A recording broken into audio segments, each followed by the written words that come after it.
வணக்கம் next gen channel நேர்களே, நான் உங்கள் அன்பான சயின்டிபிக் வேதிக் அஸ்ட்ராலஜர் அஸ்ட்ரோரஞ்சி பேசுகிறேன். நல்லது நினைப்போம், நல்லதே நடக்கும். இந்த வீடியோவில் நம்ம என்ன பார்க்க போறோம்னா, சிம்ம ராசிக்காரர்களுக்கு மே 2026 எத்தகைய ஒரு பலாபலன்கள் நிறைந்த ஒரு மாதமாக சயின்டிபிக் வேதிக் அஸ்ட்ராலஜி முறையில் எதையுமே மிகைப்படுத்தாமல், பரிகாரங்கள் அது மாதிரி மூட நம்பிக்கைகள் எல்லாம் போகாமல், ஒரு கிரகமும் ஒரு இடத்துல இருக்கும் பொழுது, ராசி அதிபதி ஒரு இடத்துல இருக்கும் பொழுது, மற்ற கிரகங்கள்லாம் ஆண்டு கிரகம் என்று சொல்லப்படுகிற குரு, சனி, ராகு, கேது, மாத கிரகங்கள் எல்லாம் ஒரு இடத்திலும் சஞ்சரிக்கும் பொழுது, பயிற்சி பெறும் பொழுது எத்தகைய ஒரு தாக்கத்தை சிம்மராசிக்காரர்களுக்கு மே 2026 கொடுக்க போகுதுங்கிறது துல்லியமாக பார்க்க போகிறோம். இப்போ பாருங்கள், மே மாதம் பிறக்கிறப்பவே பார்த்தீங்கன்னா ராசி அதிபதியாகிய சூரியன் எங்கே இருக்கார் அப்படின்னா உச்சம் பெற்றிருக்கிறார். உச்சம் பெற்று 9ஆம் இடத்தில் இருக்கிறார். ஏப்ரலில் வரைக்கும் உச்சம் பெற்றிருந்து மே 15ஆம் தேதி, அதாவது மே மாதம் பிறந்து செகண்ட் ஆஃப் ஸ்டார்ட் ஆகும் பொழுது அவர் ரிஷபத்துக்கு வரார். அப்படிங்கிறப்ப நம்ம நல்ல விஷயம், ராசி அதிபதி 10ஆம் இடத்துக்கு போகுது, அருமையான விஷயம். ஸோ மே 15ஆம் தேதிக்கு மேலே நல்ல விஷயங்களை எதிர்பார்க்கக்கூடிய ஒரு அமைப்பு சிம்மராசிக்காரர்களுக்கு இருக்குது. அஸ்தம சனியால் பாதிக்கப்பட்டு கொண்டிருக்கக்கூடிய சிம்மராசிக்காரர்களுக்கு இது ஒரு நல்ல ஒரு மாற்றத்தையும் நல்ல ஒரு சப்போர்ட்டாகவும் இருக்குங்கிறது நீங்கள் புரிஞ்சுக்கணும். அதே சமயத்தில் குரு, சனி, ராகு, கேது எந்த ஒரு பயிற்சியும் மே மாதம் பெறவில்லை. குரு தான் பார்த்திங்கன்னா ஜூன் முதல் வாரம் 12ஆம் இடத்துக்கு 11ஆம் இடத்துலேருந்து வருகிறார். ஸோ குரு 11ல், சனி அஸ்தமத்தில், ராகு 7ல், ராசிக்குள்ள கேது. இப்படி ஒரு அமைப்பு இருக்கிறது சிம்மராசிக்காரர்களுக்கு ஒருவித தாக்கத்தை, ஒரு மாதிரி மன அழுத்தத்தை, சில விஷயங்கள்லாம் நமக்கு பிடித்த மாதிரி நடக்காமல் இழுத்து கொண்டு இருக்கக்கூடிய அஸ்தம சனி தாக்கத்தில் இருக்கக்கூடிய சிம்மராசிக்காரருக்கு குரு 11ஆம் இடத்துலேருந்து சில லாபத்தையும் சில கெட்ட நேரத்துலையும் ஒரு நல்ல விஷயம் நடந்துட்டு இருக்கு சாமிங்கிற மாதிரி போகிற அமைப்பு இருக்குது. அதே சமயத்தில் சூரியன் வந்து மே 15க்கு அப்புறம் 10ஆம் இடத்துக்கு போகுது, மிகவும் நல்ல விஷயமாக இருக்குது. அதே சமயத்தில் சுக்கிரனும் பாருங்கள், மே 15ஆம் தேதிக்கு மேலே 10ஆம் இடத்துலேருந்து 11ஆம் இடத்துல போய் குருவோட சேர்றாரு, அதுவும் அருமையான விஷயம். அதே சமயத்தில் புதன் 9ஆம் இடத்துலேருந்து மே 15க்கு மரம் செகண்ட் ஆஃப் மே மாதம் 10ஆம் இடத்துக்கு போகுது, சுக்கிரனோட வீட்டுக்கு போகுது, அருமை. செவ்வாயும் பாருங்கள் 8ஆம் இடத்துல சனியோட சேர்ந்து பல பிரச்சனைகள் ஏப்ரல் மாதம் கொடுத்துட்டு இருந்த சிம்மராசிக்காரர்களுக்கு செவ்வாயில் வந்து 8ஆம் இடத்துலேருந்து 9ஆம் இடத்துக்கு மாறுறார். ஸோ அதுவும் எப்போ நடக்குதுன்னா மே 15 செகண்ட் ஆஃபில் தான். ஸோ செகண்ட் ஆஃபுக்கு அப்புறம் ஒரு நல்ல மாற்றத்தை கொடுக்கக்கூடிய ஒரு அமைப்பாக சிம்மராசிக்காரர்களுக்கு இருக்குதுங்கிறது நீங்கள் தெரிஞ்சுக்கணும். ஃபர்ஸ்ட் ஆஃப்லாம் ஒரு மாதிரியாக தான் இருக்கும், ஏன்னா சனி செவ்வாய் சேர்ந்துருக்கிறது நல்லதில்லை.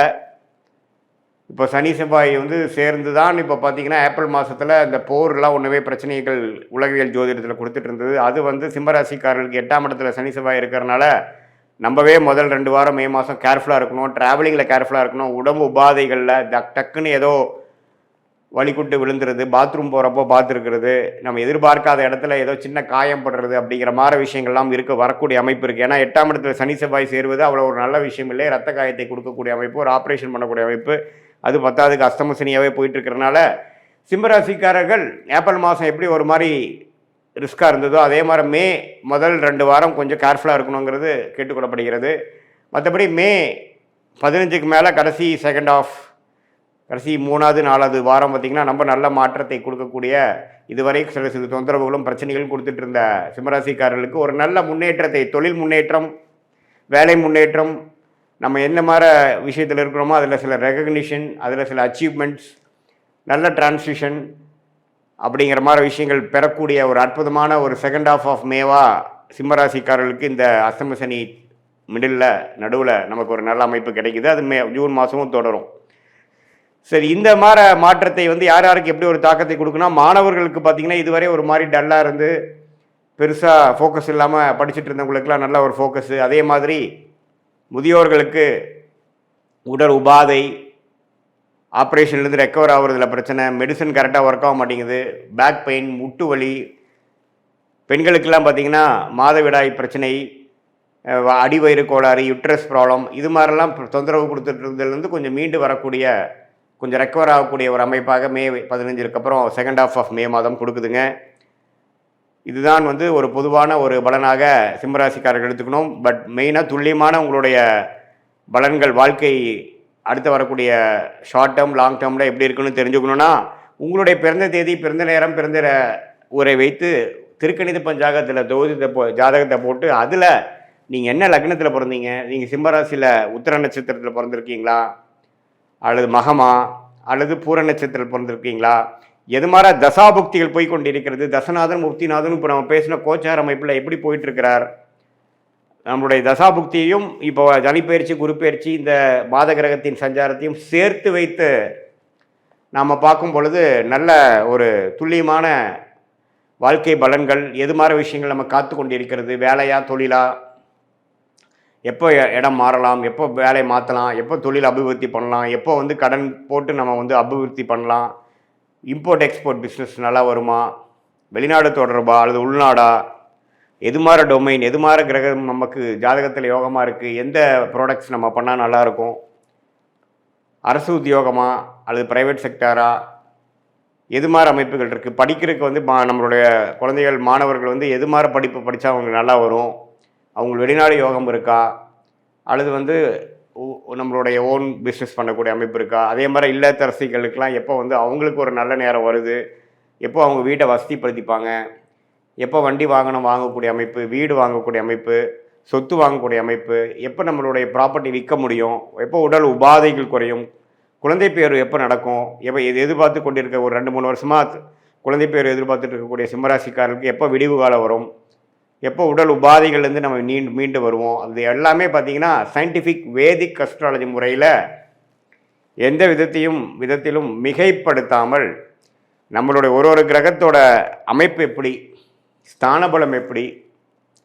திக்பலம் எப்படி, திருக்பலம் எப்படி, இந்த அமைப்பெல்லாம் நம்மளுடைய ஜாதகத்தில் எப்படி இருக்குது, இப்போ நடக்கக்கூடிய செவ்வாய், புதன், சுக்கிரன், சூரியன் அது போன்ற கிரகங்கள் பெயர்ச்சி எது மாதிரி ஒரு தாக்கத்தை சிம்மராசிக்காரர்கள் கொடுத்து அப்போ என்ன மாதிரி தசா புக்தி அந்தரம் நடந்து கொண்டு இருக்கிறது. தசையை டிவைட் பண்ணால் புக்தி, புக்தியை டிவைட் பண்ணால் அந்தரம், அந்தரத்தை டிவைட் பண்ணால் சூக்ஷ்மம் லெவலில் ஆண்டு கணக்காக, மாத கணக்காக, குவார்டர் கணக்காக, 3 மாதமாக எப்படி நமக்கு இருக்குது, எது மாதிரி திசையில் நம்மளுடைய வாழ்க்கை திரும்ப போகிறது, என்ன சாய்ஸ் எடுக்கிறது நல்லது அப்படிங்கிறதெல்லாம் நம்மளுடைய கர்மாவின் வழியில் நம்ம தெரிந்து கொண்டு அதுக்கு தகுந்த மாதிரி வாழ்க்கையில் முயற்சிகளும் வாழ்க்கை சம்பவங்களையும் நம்ம அமைச்சு கொண்டு வேணால் அந்தந்த நேரத்தில் அந்தந்த விஷயத்தை சரியான நேரத்தில் செய்து தேவையில்லாத பொருள் விரயங்கள், தேவையில்லாத சமய விரயங்களை தவிர்த்து நம்மளுடைய கர்மாவின் அடிப்படையிலான பிராப்தங்களையும் கர்மாவின் அடிப்படையிலான தோஷங்களையும் தெரிந்து கொண்டு அதுக்கு தகுந்த மாதிரி வாழ்க்கையை அமைத்து கொண்டேயானால் தேவையற்ற நம்மளுடைய மன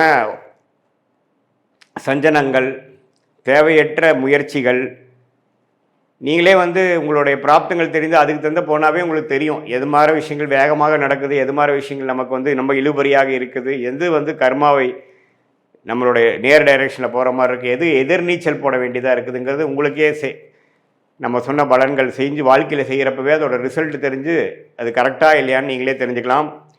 ஸோ சயின்டிஃபிக் வேதிக் அஸ்ட்ராலஜி முறையில் நல்லபடியாக நம்மளுடைய பிராப்தங்களை தெரிந்து அதுக்கு தகுந்த மாதிரி வாழ்க்கையை அமைத்து வாழ்க்கையில் வெற்றி பெற முடியும் என்று சொல்ல விரும்புகிறேன். மீண்டும் மற்றொரு காணொலியில் சந்திப்போம்.